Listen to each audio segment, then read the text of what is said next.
Hello friends, welcome to my channel hashtag creative Aarti Porwal.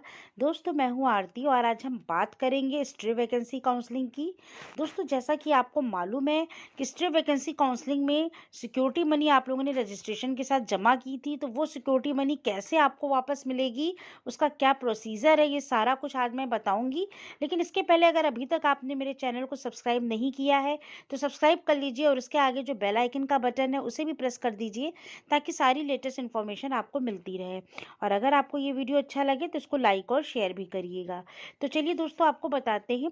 दोस्तों, जैसा कि आपको मालूम है कि एम्स की स्ट्रे वैकेंसी काउंसलिंग के लिए आपने फिर से रजिस्ट्रेशन किए थे। तो ये रजिस्ट्रेशन जो 12 तारीख को किए थे आप लोगों ने, 12 तारीख को रात के 8:30 बजे से 13 तारीख के शाम के 5 बजे तक जो रजिस्ट्रेशन हुए थे, उसमें आपको सिक्योरिटी मनी भी 25,000 रुपये की जमा करनी पड़ी थी। तो दोस्तों, सारे बच्चों के जो रजिस्ट्रेशन किए गए थे, उनकी कैंडिडेट लिस्ट जो 13 जनवरी को रिलीज़ हुई थी एम्स के लिए, उसमें सभी के नाम थे जिन्होंने 25,000 रुपये जमा किए थे प्लस रजिस्ट्रेशन सही ढंग से किया था।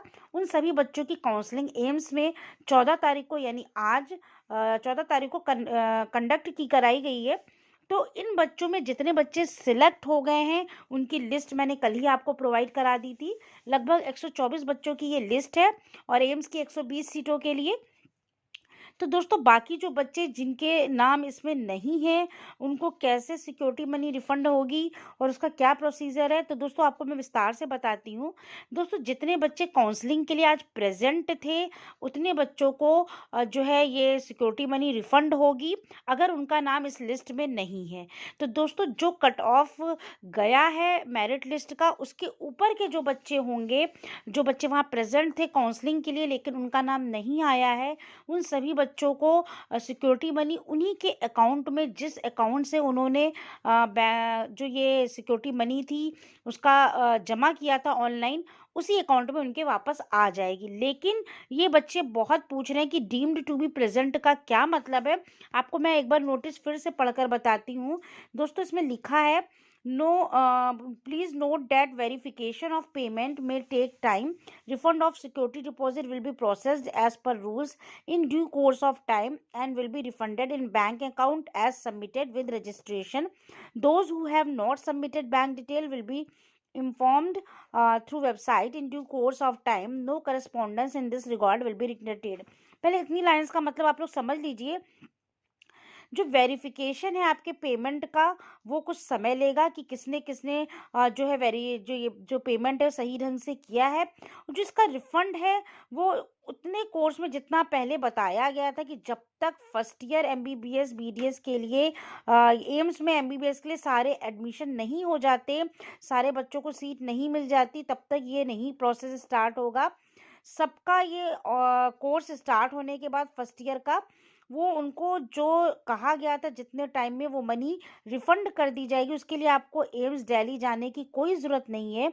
आपने जिस अकाउंट से मनी डिपॉजिट की थी, उसी अकाउंट में आपके मनी रिफंड आ जाएगी। पहली चीज़, जिन बच्चों का जो बच्चे दिल्ली नहीं गए थे, प्रेजेंट नहीं हुए हैं काउंसलिंग के लिए, उनको शायद ये मनी, सिक्योरिटी मनी वापस नहीं मिलेगी, क्योंकि ये पहले ही लिस्ट में लिखा गया था कि सभी बच्चों को काउंसलिंग के लिए प्रेजेंट होना ज़रूरी है। तो जो नीचे की 3 लाइनें हैं, for the purpose of refund of security deposit all candidates beyond last rank in respective category to whom seat has been allocated shall be deemed to be present। shall be deemed का मतलब होता है कि आपको वहाँ पर present consider किया जाएगा। अगर आप वहाँ पर प्रेजेंट थे तो आपको ये सब वेरिफिकेशन किया जाएगा, तो आपको सिक्योरिटी मनी वापस मिल जाएगी। तो जितने बच्चे वहाँ पर गए थे, उतने बच्चों को तो सिक्योरिटी मनी मिली ही है, लेकिन जो बच्चे नहीं गए थे, उनको सिक्योरिटी मनी मिलने में, वापस मिलने में दिक्कत आ सकती है। तो दोस्तों, बियॉन्ड लास्ट रैंक का मतलब है जिस रैंक तक बच्चों को सिलेक्शन मिल गया है, सीट मिल गई है एम्स में, उसके ऊपर के जो बच्चे हैं जिन्हें सीट नहीं मिली है लास्ट रैंक तक, मतलब जितनी जो लिस्ट निकाली गई थी 13 तारीख को, उसमें जो लास्ट रैंक थी, वहां तक के बच्चों को सिक्योरिटी मनी तभी मिलेगी जब उनको कंसीडर किया जाएगा कि वो प्रेजेंट थे। तो दोस्तों, इसके लिए आपको एम्स जाने की ज़रूरत नहीं है, आपके अकाउंट में मनी ट्रांसफ़र कर दी जाएगी। और दूसरी चीज़ आपको ये बता दूं कि जो बच्चे जिनकी काउंसलिंग में नाम नहीं था वो वहाँ पर प्रेजेंट हो, अदरवाइज वो घर आ गए, उससे कोई फर्क नहीं पड़ता, उनकी सिक्योरिटी मनी उनके अकाउंट में वापस आ जाएगी। इस प्रोसीजर में थोड़ा टाइम लग सकता है जब तक ये सारे एडमिशन एम्स के सक्सेसफुली नहीं हो जाते। मतलब जिन बच्चों को सीट अलॉट हुई है, इनका कोर्स एमबीबीएस का एम्स में चालू नहीं हो जाता, इनका सेशन चालू हो जाएगा, फिर ये धीरे धीरे एक एक करके सबको जो है रिफंड कर देंगे उसी अकाउंट में। दूसरी चीज, अब जबकि एम्स में सिलेक्शन हो चुके हैं, सारी सीट वैकेंट हो गई हैं, जितनी सीटें उनके पास थी, पहले ये एम्स ने कहा था अगर 14 जनवरी को काउंसलिंग में थोड़ी सीटें बची रह जाती हैं तो हम काउंसलिंग 15 को भी कराएंगे, ठीक है। तो 15 को भी स्टे वैकेंसी काउंसलिंग चलेगी। लेकिन अब जब कोई सीट नहीं बची है तो उन्होंने साफ साफ लिख दिया है, no further stray vacancy round will be held, stray vacancy round for 15 January stands cancelled. तो 15 जनवरी की जो स्टे वैकेंसी राउंड है वो कैंसिल हो गई है। अब जो लिस्ट है वो मैंने कल प्रोवाइड करा दी थी आपको, आपने उसमें अपना नाम देख लिया होगा। जिन बच्चों का सिलेक्शन हो गया है उनको सिक्योरिटी मनी वापस लेने की कोई ज़रूरत नहीं है, उनकी security money as it is वहाँ पर एडजस्ट भी हो सकती है फीस में, अदरवाइज उनको वापस भी मिल सकती है या एज अ सिक्योरिटी मनी वो जमा भी रह सकती है, उसमें कोई भी दिक्कत नहीं होने वाली है। लेकिन जिनको सिलेक्शन नहीं हुआ है उन्हें बहुत ज़्यादा दिक्कत है कि वो पूछ रहे हैं बार बार कि हमें सिक्योरिटी मनी कब और कैसे वापस मिलेगी। तो दोस्तों एम्स ने साफ साफ कह दिया कि आप सभी की सिक्योरिटी मनी वापस आ जाएगी, आपको परेशान होने की जरूरत नहीं है। लेकिन जो शर्तें उन्होंने पहले की अर्जेंट नोटिस में दी थी एलिजिबिलिटी और प्रोसेस में, वो शर्तें वो अभी भी चेक करेंगे कि सिक्योरिटी मनी तभी रिफंडेड होगी। आपने पढ़ा होगा पहले वाले नोटिस में, the candidate register on the AIIMS website by providing the correct information. दोस्तों बहुत से बच्चे आप लोगों में ऐसे भी हैं जिन्होंने रजिस्ट्रेशन भी किया है, सिक्योरिटी मनी भी डाली है, लेकिन उनकी जो 13 जनवरी को लिस्ट आई थी जो काउंसलिंग के लिए बुलाया गया था कैंडिडेट्स को, उसमें उनका नाम नहीं था। मुझे कुछ बच्चों ने कमेंट करके भी बताया कि मैम मैंने रजिस्ट्रेशन भी किया है, सिक्योरिटी मनी भी सबमिट की है, लेकिन मेरा नाम नहीं है, तो क्या मुझे काउंसलिंग में जाना होगा? तो वो काउंसलिंग में शायद नहीं जा पाए थे क्योंकि उनका नाम ही नहीं था। तो इन बच्चों को सिक्योरिटी मनी वापस नहीं मिलेगी क्योंकि उन्होंने ज़रूर रजिस्ट्रेशन में कुछ ना कुछ गड़बड़ी की होगी, कोई ना कोई मिस्टेक की होगी। अगर मिस्टेक ना की होती तो उनका नाम जरूर आता 13 जनवरी की लिस्ट में और वो काउंसलिंग में जा पाते। तो ये पहली चीज़ थी कि उन्हें तभी जब तक करेक्ट इन्फॉर्मेशन वो रजिस्ट्रेशन के लिए नहीं भरेंगे तो उनको सिक्योरिटी मनी वापस नहीं मिलेगी। सेकेंडली उन्होंने कहा था it is eligible for stray vacancy round as per eligibility criteria mention in point A above. अगर आपकी एलिजिबिलिटी क्राइटेरिया जो ऊपर दे रखा था, पहला था candidate must have registered for stray vacancy round in MCC. बहुत से बच्चे ऐसे भी हैं जिन्होंने एमसीसी में रजिस्ट्रेशन नहीं करवाया था, डायरेक्ट उन्होंने एम्स में जो है 12 और 13 को रजिस्ट्रेशन कराया है, तो ऐसे बच्चों को भी सिक्योरिटी मनी नहीं मिलेगी। सेकंड था candidates must not be holding any seat. अगर किसी बच्चे को कहीं और सीट मिली हुई थी और उसने एम्स में भी रजिस्ट्रेशन कराया है, ऐसे बच्चों की भी सिक्योरिटी मनी वापस नहीं होगी।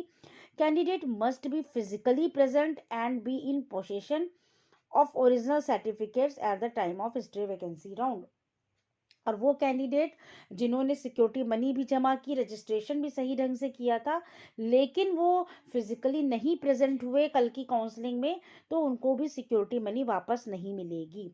दूसरी चीज, आज की नोटिस में जो उन्होंने कल 14 तारीख को जो शाम को नोटिस दी उसमें ये भी साफ साफ लिखा है कि अगर आपने जो बैंक अकाउंट की डिटेल है, those who have not submitted bank detail will be informed, उनको जो इन्फॉर्म किया जाएगा तो वो उनकी वेबसाइट पर, एम्स की वेबसाइट पर आप कोर्स टाइम में ही वो डिटेल भेज दें, उन्हें बता दें, ताकि आपकी सिक्योरिटी मनी रिफंड हो सके। बहुत से बच्चों ने रजिस्ट्रेशन सही ढंग से किया है, लेकिन जो डिपॉजिट की है फीस, उसकी बैंक की डिटेल नहीं भरी है, वो सही ढंग से नहीं बताई। तो अगर आप बता देंगे उनको मेल करके, उन्होंने लिखा bank detail will be informed through website in due course of time those who have not submitted bank detail। ठीक है, no correspondence in this regard will be entertain. कोई भी करस्पॉन्डेंस अगर उनसे नहीं होगा, कि आप सोचो कि करस्पॉन्डिंग रूप में हम उनसे इस मुद्दे पे बात करें, तो इस तरह से नहीं अलाउ करेंगे। तो मैं और एलिजिबिलिटी के बारे में ये बता रही थी कि अगर आपने ये जो एलिजिबिलिटी नहीं की होगी तो आपको ये सिक्योरिटी मनी वापस नहीं मिलेगी। तो ये सारे रूल्स थे तो इन सब रूल को देखते हुए ही आपको सिक्योरिटी मनी वापस कर दी जाएगी। और जिन्होंने सब कुछ सही ढंग से किया है उनको 101% सिक्योरिटी मनी एम्स वापस करेगा उन्हीं के अकाउंट में। उसके लिए बस वही है कि जितना समय उनको लेना उन्होंने पहले ही बता दिया था। Candidates who have not made the security deposit or provided incorrect information of this deposit while regarding on the AIMS website shall not be allowed to participate in stray vacancy round, or details of security deposit shall have to entered while registration on the AIMS website। तो इसमें से कुछ चीज़ें बच्चों ने बहुत गलत की हैं। बहुत बच्चों को नहीं समझ में आ रहा था कि कैसे क्या भरना है, किसी ने डिटेल नहीं भरी, किसी ने कुछ नहीं किया। तो इन सब चीज़ों को आपको ध्यान में रखना था, ठीक है। और दूसरी चीज़ कि ये चीज़ें कैंडिडेट्स एलिजिबिलिटी जो इससे वैकेंसी राउंड के लिए वो एलिजिबिलिटी क्राइटेरिया में ऊपर दिया हुआ था। अगर आप में एलिजिबिलिटी नहीं थी और आपने रजिस्ट्रेशन कर दिया है तो भी आपको रजिस्ट्रेशन ये जो सिक्योरिटी मनी है वो ये वापस नहीं मिलेगी। तो ये सब पॉइंट्स है जो मैंने क्लियर कर दिए हैं कि आपको कब और कैसे रजिस्ट्रेशन करने वाली जो ये सिक्योरिटी मनी थी वापस मिलेगी। तो दोस्तों मैंने इसीलिए ये वीडियो बनाया कि बहुत से बच्चे ये पूछ रहे थे कि क्या मुझे एम्स जाना पड़ेगा। डीम्ड टू बी प्रेजेंट का मतलब वो ये डीम्ड का मतलब होता है कंसीडर किए जाएंगे कि वो प्रेजेंट थे। जो बच्चे जहाँ तक रैंक में आ गए हैं, सिलेक्ट हो गए, उस रैंक के ऊपर वाले जो बच्चे हैं लास्ट रैंक तक के, उन सभी बच्चों को कंसीडर किया जाएगा। अगर वो प्रेजेंट थे तो उन सभी की जो सिक्योरिटी मनी है उनके अकाउंट में वापस कर दी जाएगी। तो दोस्तों ये मैंने समझाने की आपको पूरी कोशिश की है कि आपको समझ में आ जाए। अगर फिर भी आपको अगर कोई डाउट हो तो आप मुझे कमेंट बॉक्स में कमेंट करके पूछ सकते हैं। मैं जितने ज़्यादा से ज़्यादा आंसर आपको दे पाऊँगी दे दूँगी। और तब तक के लिए आप अपना ख्याल रखें। और दूसरी स्टे वैकेंसी काउंसलिंग में जो हो रही है मॉपअप राउंड की, अगर आपने पार्टिसिपेट किया है तो मैं हर स्टेट से रिलेटेड जो है काउंसलिंग की जो नोटिस होती है, जो भी इंफॉर्मेशन होती है, वेबसाइट ऑफिशियली आपको भेजती रहती हूँ। आप चेक कर सकते हैं मेरे रिसेंट जो भी अपलोडेड वीडियो हैं उनमें। और तब तक के लिए थैंक यू। और अगर आपको ये वीडियो अच्छा लगा हो तो मेरे चैनल को सब्सक्राइब करिएगा और मेरे वीडियो को ज़्यादा से ज़्यादा शेयर करिएगा ताकि और भी बच्चों को इससे हेल्प मिल सके। Thank you.